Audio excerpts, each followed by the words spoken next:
말씀 공독하도록 하겠습니다. 마가복음 10장 1절에서 12절입니다.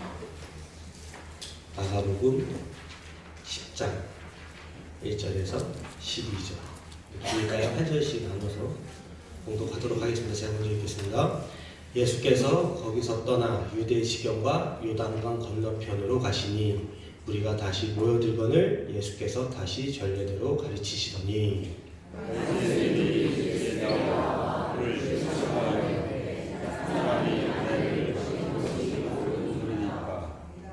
대답하여 이르시되 모세가 어떻게 너희에게 명하였느냐.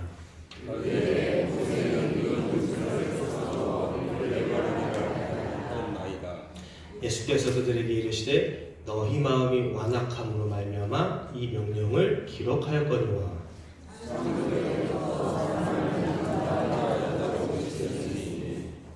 이러므로 사람이 그 부모를 떠나서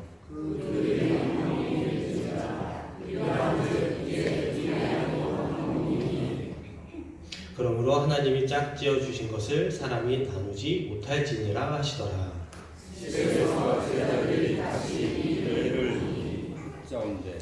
이르시되 누구든지 그 아내를 버리고 다른 데에 장가드는 자는 본처에게 간음을 행하며 다 같이 읽겠습니다.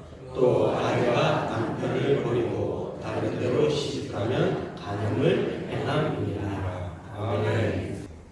오늘은 뭐에 대해서 말씀을 나눌 거냐? 이혼에 관하여 제자들이 가져야 할 입장입니다. 근데 오늘 본문이 좀 본문이 어렵진 않은데 거시기해요. 네, 거시기합니다. 네. 갑자기 오늘 이제 오랜만에 나오신 분들도 있고 새로 나오신 분들도 있고 한 주 동안 또 아픔으로 고통받다가 그럼에도 불구하고 또 나오신 분들도 있고 한 주 동안 살아가는 너무 힘든데도 불구하고 또 그것을 이겨내고 이렇게 나오시는 분들을 보면 제가 참 기분이 좋아요. 왜 좋냐 하면 제가 목사를 하기로 다짐했던 게 언제 다짐한 줄 아세요? 여러분들한테 이 말씀을 나눠야겠다는 생각이 들었을 때 제가 목사하겠다고 다짐을 했습니다. 그래서 미국으로 공부하러 갔잖아요. 좀 죄송한 얘기인데 갈 때까지만 해도 목사할 때 생각 없었어요. 목사할 때 생각 없었고요. 미국 간다니까. 다들 미국 못 가서 난리잖아요. 그죠? 미국 보내준다니까 고민 1도 안 하고 가겠습니다. 근데 저희 아버님이 대신에 신학 공부해. 네, 알겠습니다 하고 일단 갔습니다. 가서 이제 거기서 배웠던 것들이 있는데 제가 가장 목사가 되야겠다고 생각했던 가장 중요한 이유, 이 말씀을 여러분과 나누고자 합니다. 그래서 배웠던 것들이 있거든요. 그래서 배웠던 것들이 있잖아요. 신학교에서 신학 공부를 하면서 근데 이거를 정말 우리 성도들이랑 성도님들이랑 나눠야겠다. 그 마음 먹자마자 내가 목사 해야겠다. 그래서 저는 공부하면서 이제 신학을 이제 신학 공부를 하면서 이제 목회하기로 이제 다짐을 했습니다. 목사가 되기로 다짐했고. 그래서 제가 가장 기쁠 때가 언제냐? 이 자리에 서가지고 여러분들이랑 말씀을 나눌 때 가장 기쁩니다. 아멘. 아까도 말씀드렸지만 이 말씀 여러분들의 삶 가운데 정말 어려움이 다 있다는 걸 압니다. 저한테 얘기해 주시는 분들도 있고 육체적으로 고통받으시는 분들도 있고 물질적으로 힘들어 하시는 분들도 있고 그런 분들이 그럼에도 불구하고 믿음으로 신앙을 살아내려는 그 모습들 거기에 제가 말씀을 가지고 같이 해나갈 때 이럴 때 저한테 가장 큰 감동이 옵니다. 그럼 이제 본론으로 들어갈게요. 서론이 길었습니다. 제가 처음부터 약간 좀 여기 오신 분들 보면서 약간 좀 감정이 조금 올라와가지고 오늘은 이혼에 관해서 얘기를 할 건데요. 일단 우려가 되는 게 있어요. 제가 이거 말씀을 나누기 전에 해석이라는 게 어떤 예수님이 하신 말씀, 코맨드, 명령 이렇게 딱 있는데 이거를 해석하는 데 있어서 약간은 좀 보수적으로 해석하는 사람들이 있고, 그죠? 약간은 좀 자유적으로 좀 해석하는, 좀 넓게 폭넓게 해석하는 사람들이 있어요. 근데 오늘은 여러분들 이거를 조금은 수용을 해주셔야 돼요. 이거를 수용을 안 하면요, 이제 막 싸움이 납니다. 이제 이게 맞다, 저게 맞다, 막 그래서. 근데 기독교 안에서도요, 침례교 있죠. 그리고 또 뭐 있죠? 그리고 뭐 장로교 있죠. 그리고 감리교 있죠. 여러 가지 교단 있죠. 그 교단 안에서도 약간의 교리가 있어요. 달라요. 그래서 스펙트럼이 약간 있습니다. 그 차이가. 우리가 어쨌든 그거를 그래도 인정하고, 우리가 하나님을 믿는 사람이라고, 예수 그리스도 믿는 사람을 인정하고 예배를 다 드리잖아요. 그거 이단이라고 해서 뭐 다른 교단을 하지 않잖아요. 그죠? 그죠? 네. 그렇기 때문에 여러분들이 이 약간의 해석의 차이가 있을 수 있다 라는 걸 염두에 두셔야 돼요. 이게 안 된다면 다시 한번 말씀드리지만 어떻게 된다고요? 싸움 납니다. 싸움. 이거를 잘 염두에 두시고 오늘 보도록 하겠습니다. 일단 이제 여러분들 또 저거 하죠? 서론이네. 저기 복습.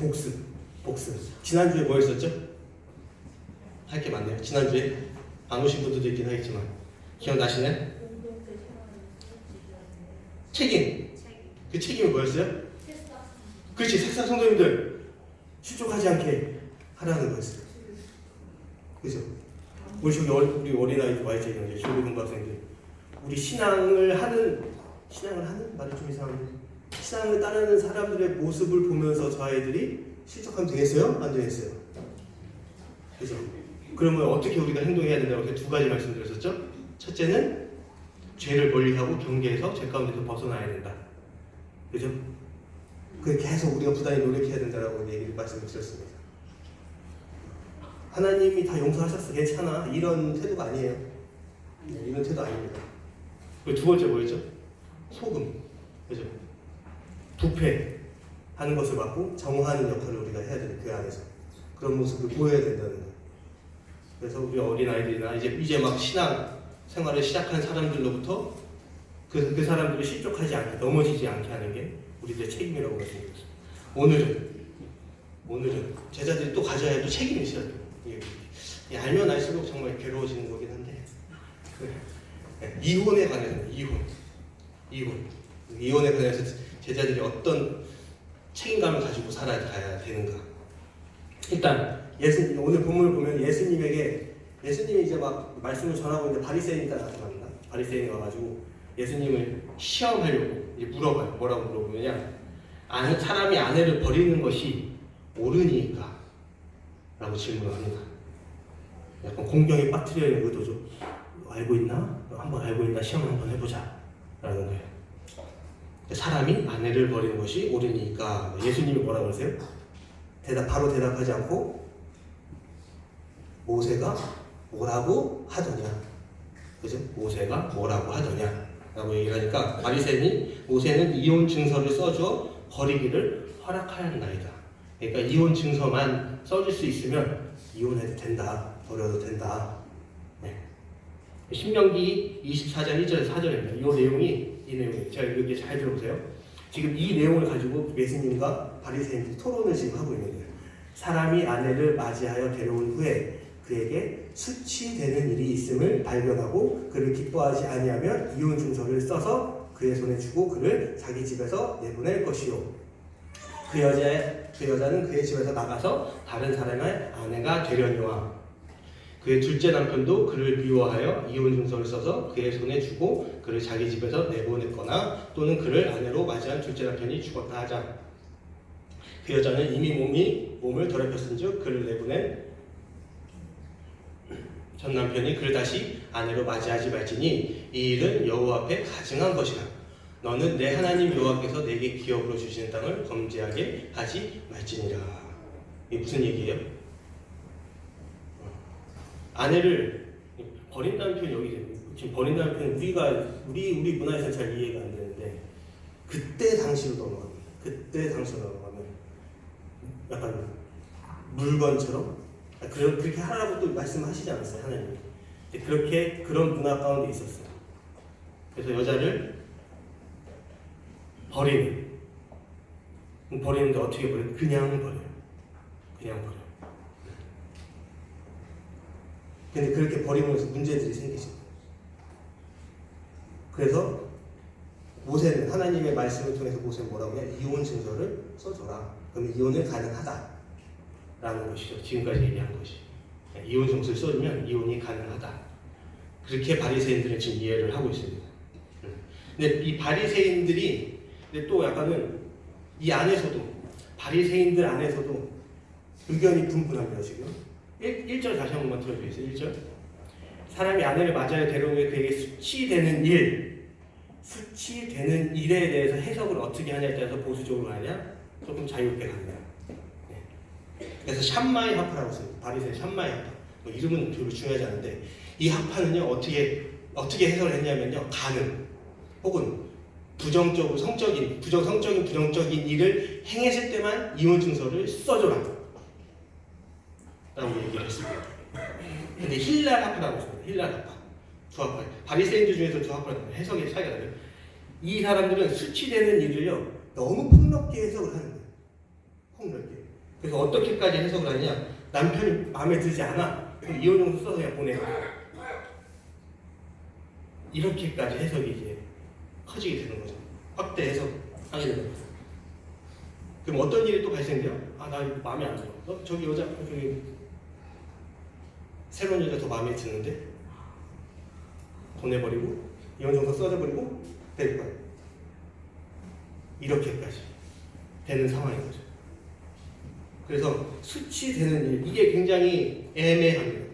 이 수치되는 일이 어디까지 해석을 해야 되는지. 그래서 바리새인들 중에서도 힐랄학파라고 하는 사람들, 폭넓게 해석하는 사람들, 그 사람들은 이런 이유로 이혼 증서를 써주면은 버릴 수 있다라고 지금 얘기를 하고 있는 거예요. 예수님한테. 그러니까 이혼은 이런 이유로도 충분히 가능하다. 예수님 반박하시죠 이제. 예수님 반박하는데 뭐라고 얘기해요? 이혼 증서는 인간의 완악함 때문이라고 말씀하십니다. 본문 5절 한번 보시죠. 예수께서 그들에게 이르시되 너희 마음이 완악함으로 말미암아 이 명령을 기록하였거니와 라고 얘기를 하고 있어요. 완악함이라는 말이 무슨 뜻인지 알아야 될 거 아니에요. 그죠? 딱딱한 마음이라고 하면 딱딱한 마음이 딱딱한 마음인데 연민, 도덕적 이해에 닫힌 상태를 얘기하는 거예요. 연민이라는 건 뭐죠? 타인의 고통에 대해서 공감하고 그럼 공감하다 보니까 도와주겠다는 마음이 생기겠죠. 그죠? 근데 그런 마음이 닫힌 상태. 도덕적 이해. 우리가 도덕적으로 이게 옳은지 옳지 않은지 항상 살아가면서 고민하잖아요. 그런 고민이 없는 상태. 지금 무슨 상태요? 무감각한 상태. 그래서 여기서 완악함은 무감각한 상태를 말합니다. 신명기에서 모세가 이혼 증서를 써주라고 한 이유가 인간들의 완악함 때문이라는 것인데, 근데 이것을 또 이해하려면요, 그때 당시로 넘어가야 돼요. 우리 문화권에서 잘 이해하지 못하는 그들의 문화로 이제 들어가야 돼요. 그래서 그 문화 속으로 들어가서 버림받은 여성들이 이혼 증서가 없을 경우 어떤 일이 벌어질 건지 우리가 좀 상상을 해봐야 돼요. 그때 문화로. 네, 이혼 증서 없이 벌어진 여성들을 한번 보겠습니다. 첫 번째로 법적 지위가 불분명해집니다. 이게 무슨 말이냐면요, 결혼을 했잖아요, 그죠? 근데 그냥 버렸어요. 이혼 증서가 없어. 그러면 이 아내는 계속해서 누구의 아내죠? 이혼 증서가 없으면 나갔어도 나의 부인이잖아요, 그죠? 근데 어쨌든 버렸어. 이혼 그냥 현실적으로 이혼을 했어. 법적으로는 문제가 법적으로는 이혼 증서 안 써줬지만은 어쨌든 나가잖아요, 그죠? 그럼 이제 살리면 또 다시 다른 사람과 결혼을 할 수 있어요, 없어요? 할 수 있는 상황이 생기겠죠. 그럼 어떻게 돼요? 법적으로 지금 이 사람 와이프이기 때문에 간음이 됩니다. 그럼 구약에서 간음을 하면 어떻게 해요? 죽입니다. 이해가 되시죠? 이혼 증서가 없으면요, 네, 법적 지위가 불분명해집니다. 두 번째, 경제적 어려움에 처하게 됩니다. 고대 이스라엘, 지금도 거의 여러분 이건 잘 이해하실 수 있을 거예요. 고대 이스라엘은 경제적인 지원을 누구한테 받느냐? 아버지나 남편한테 받습니다. 그죠? 그런데 내가 버렸어요. 아내를 버렸어요. 그러면 법적으로는 아직까지 부부란 말이에요. 그럼 집에 저한테서 제가 어쨌든 내가 찢었으니까 돈을 주겠어요, 주겠어요. 경제적으로 지원을 하겠어요. 당연히 안 하겠죠. 근데 법적으로는 내 와이프니까 자기 이제 본 친정으로 갔어요. 그럼 친정에서 도움을 받을 수 있어요, 없어요? 못 받죠. 왜요? 아직까지 법적으로 저의 와이프이기 때문에. 그러면 어떻게 되겠어요? 궁핍한 삶을 살아가겠죠. 그러면 어떻게 돼요? 빈곤하게 될 가능성이 굉장히 높게 됩니다. 세 번째, 사회적 낙인입니다. 당시 여성의 결혼 여부와 결정이 매우 중요한 가치로 여겨졌어요. 그래서 이혼 증서가 없으면 버림받은 여자라는 낙인이 찍힙니다.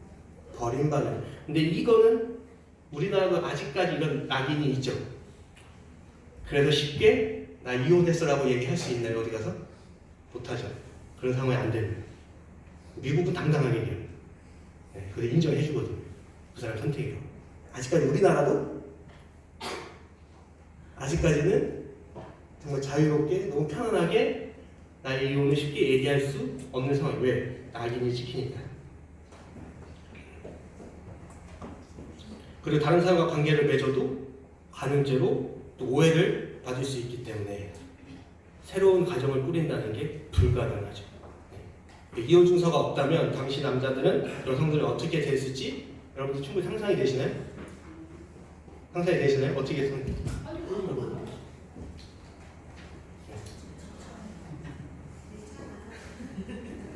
괜찮습니다. 이혼 증서 없이 이 법적인 어떤 이 이혼 증서 이런 법적인 게 없다면 이 종이가 없다면 여성들은 그때 어떻게 됐을까요?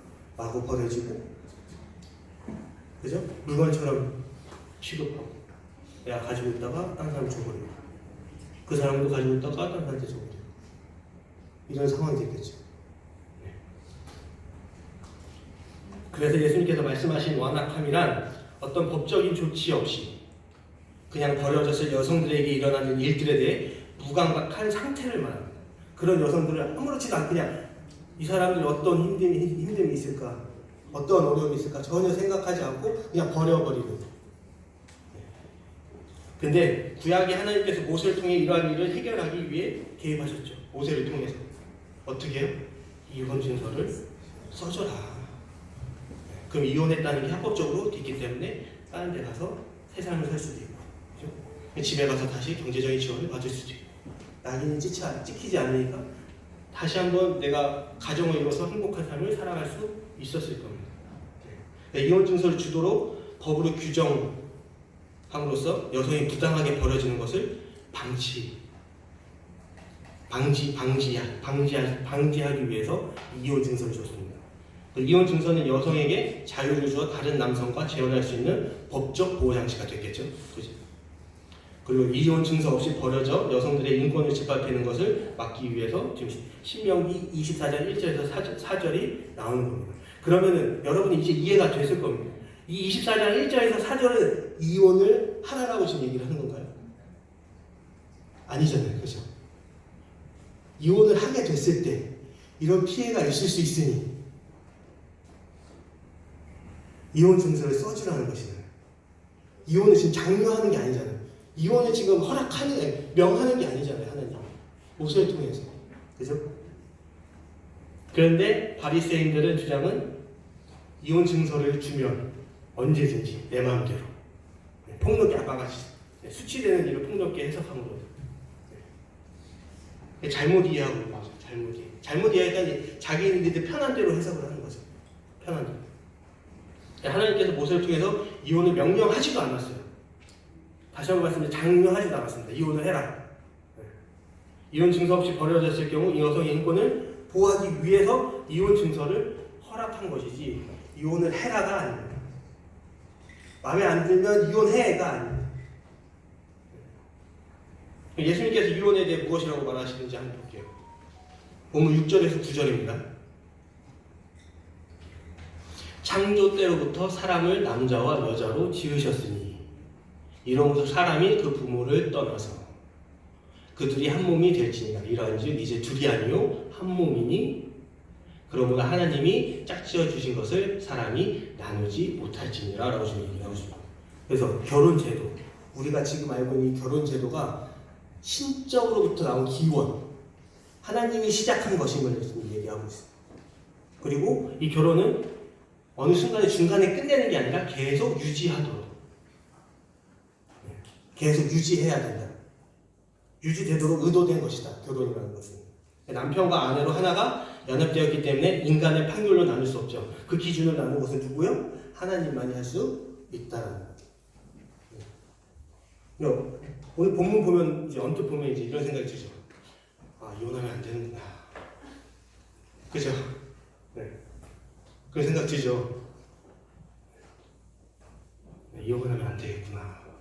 그래서 이혼하는 사람들 보면은 보통 어떻게 그 사람을 대하시나요? 아, 이혼하면 안 되는데, 이혼하지 말라고 명령하셨는데 죄 아닌가? 라고 생각하실 수도 있을 겁니다. 네.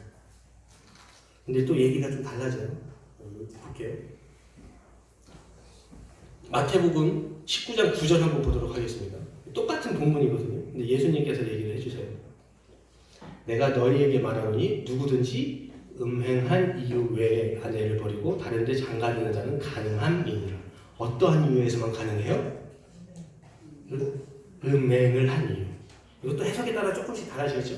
그럼에도 불구하고 어쨌든 이 이유 외에는 아내를 버리고 딴 데 장가가면 안 된다. 조건이 하나 이제 붙었습니다. 그죠? 이 기준이 하나 있어요. 그런데요, 여러분, 또 얘기가 달라집니다. 사도 바울 한번 볼까요? 사도 바울이 고린도전서 7장 8절에서 15절입니다. 8절 15절 제가 끝까지 다 읽겠습니다. 잘 집중해서 한번 보시거든요. 내가 결혼하지 아니한 자들과 가부들에게 이르노니 나와 같이 그냥 지내는 것이 좋으니라. 만일 절제할 수 없거든 결혼하라. 정욕이 불같이 타는 것보다 결혼하는 것이 나으니라. 결혼한 자들에게 내가 명하노니. 결혼한 자들에게 지금 누가 말해요? 내가 말하는 게 누가 말하는 거예요? 예수님이 지금 얘기하는 거예요. 결혼한 자들에게 예수님이, 바울이 얘기하는 게 아니라 예수님이 명하는 자는 내가 아니오 주시라. 뭐라고 얘기해요? 여자는 남편에게서 갈라서지 말고, 만일 갈라섰으면 그대로 지내든지 다시 그 남편과 화합하든지 하라. 남편도 아내를 버리지 말라. 똑같은 얘기죠. 그리고 다음에 그 외에 결혼한 사람들 빼고 그 외에 그 나머지 사람들한테 말하는데 이건 뭐라고요? 이건 주의 명령이 아니래요. 그럼 이게 누구 얘기예요 지금? 사도 바울의 얘기예요. 사도 바울의 얘기.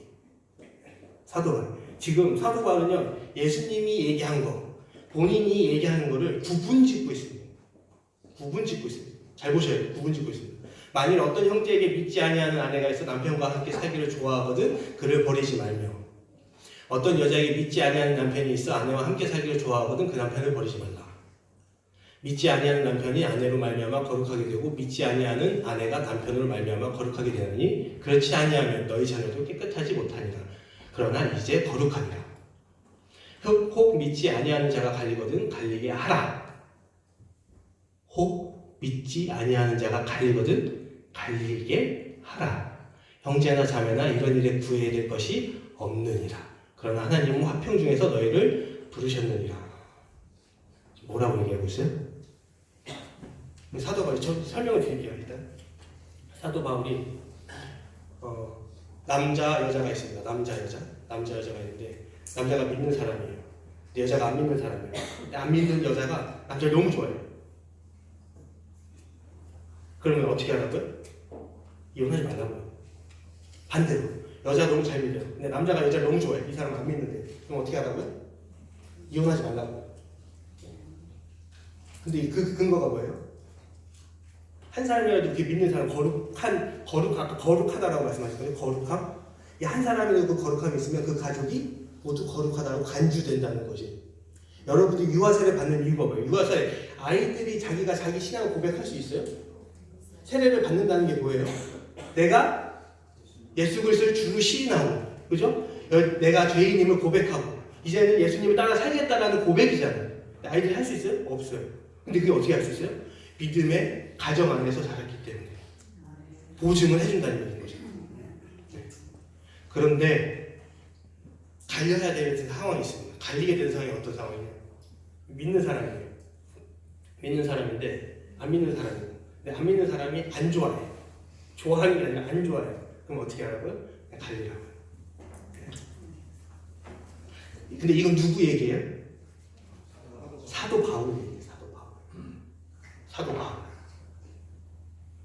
구분지어서 지금 얘기하고 있어요. 예수님이 명령한 건 뭐였어요? 이혼이 거의 불가능에 가깝죠. 그런데 이제 자기가 얘기하고 있어요. 자기가 이렇게 권면한다. 자기가 이렇게 권면한다.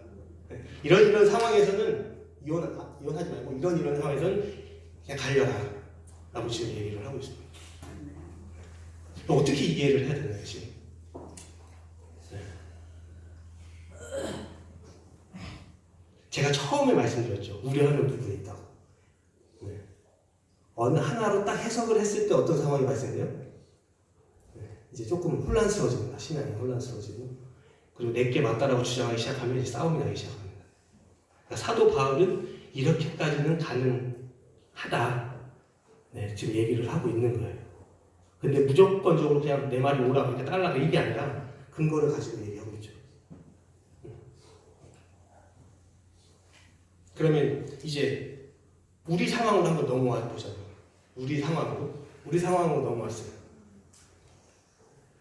안타까운 얘기긴 한데 집에서 남편의 잦은 폭력으로 인해서 고통받고 있다면 이혼을 해야 됩니까? 해야 된다고 생각해요. 여기서 이제 해석이 그죠? 조금씩 누구는 참아야 된다, 누구는 이제 해야 된다. 근데 어떤 것도 상관이 없습니다. 다시 한번 말씀드리지만 이거 가지고 싸우실 필요가 없어요. 그런데 그래도 근거는 있어야 될 거 아니에요. 우리가 예전에 이제 이 성경이 쓰여졌던 시대하고 우리 시대하고 너무나 그 문화가 다르잖아요, 그죠? 그렇기 때문에 우리의 문화에 속속히 제가 가끔 한 번씩 말씀드리지만 우리 생활 가운데서 일어나는 모든 일들 조목조목 이 모든 것을 이 말씀을 통해서 알 수가 있어요, 없어요? 없어요. 그럼 어떻게 해야 돼요? 유추를 해야 돼요. 유추. 다른 본문들을 가지고 유추를 해야 돼요. 그러면 우리가 이제 집에서 가정 폭력이 일어나고 있어요. 어떻게 해야 되나? 이혼을 해야 될까요? 말아야 될까요? 해야 돼요. 애매모호합니다. 애매모호하죠, 그렇죠? 이게 정답이 애매모호하죠. 못 살아요. 그런데 제가 생각하기에는, 제가 판단하기에는 아까 같이 이혼 증서를 써준 이유가 뭐였죠? 여성의 권리를 보호하기 위해서. 그렇다면 어떻게 해야 될까요? 그거를 그대로 그 정신을 가지고 들어온다면 거시기합니다만 네. 저도 갈라서라고 얘기할 것 같아요. 네. 왜냐하면 결혼 생활을 유지하는 물론 그것도 중요하지만 내 목숨과 바꿀 수 있는 건가요? 내가 정말 그렇게 위험한 정도의 상황이라면 저는 그렇게 생각하는데 딴 사람도 다르게 생각할 수 있습니다. 여성들의 그 인권과 권리를 보호해야 한다면 물론 어디까지 보호해야 되냐는 다를 수 있겠지만 지금은 뭐가 연결되어 있어요? 목숨하고 연결되어 있어요. 여성의 인권이 그죠? 그러니까 우리가 여러분들이 삶을 살아가는 데 있어서 쉽게 얻어지는 답이 없는 경우도 있어요. 정말 쉽지 않은 때가 있어요. 우리 삶 가운데 이건 어떻게 해야 됩니까, 하나님? 이건 어떻게 해야 될까요? 고민해야 될 때가 있습니다. 그럼 갑자기 말씀을 막 들려주시나요, 한청으로? 말씀을 말씀드렸어요. 유추에 대해서라도 다른 말씀을 가지고 여러분들이 이혼에 대해서 어떠한 입장을 가져야 되는가 오늘 한번 알아봤습니다. 성경을 통해서 조금씩은 다른 입장이 있을 수 있어요. 그럼에도 불구하고 제가 오늘 말씀드렸던 상황 잦은 폭력이 있다면 어떻게 해야 되는가 또 다른 상황이 있을 수 있죠. 여러 상황 가운데서 우리가 이혼을 해야 되는 말아야 되는지 고민해야 될 때가 있겠죠. 그럼에도 불구하고 우리가 생각해야 될 거는 그냥 단순히 우리의 마음이 변해서 실증이 나서 이런 이유로 예수님은 이혼하라고 말씀하시는 아니십니다.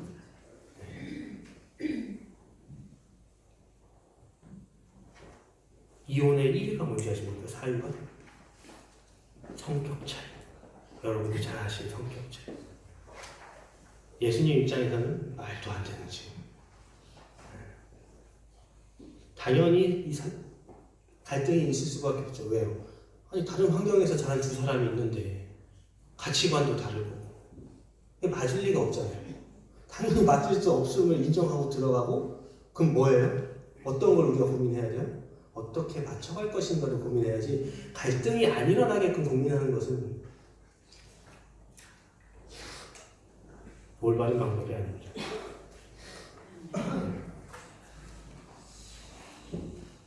여러분들이 삶 가운데 있어서 많이 힘들고 어려울 때도 있을 거예요. 그 이혼에 대해서 어떻게 여러분들이 한 번씩은 다니나요? 아니 한 번이 아닌가요? 수천 번인가요? 수천 번씩 이 사람들 어떻게 살아? 이혼해야지 뭐 그렇게 생각했던 분들이 있겠지만 그럼에도 참고 이렇게 해왔던 건 예수님 말씀이 있었던 거예요. 그리고 혹시라도 고민하시는 분들이 있다면 그 말씀을 통해서 한번 잘 고민해 보시기 바랍니다. 기도하겠습니다. 하나님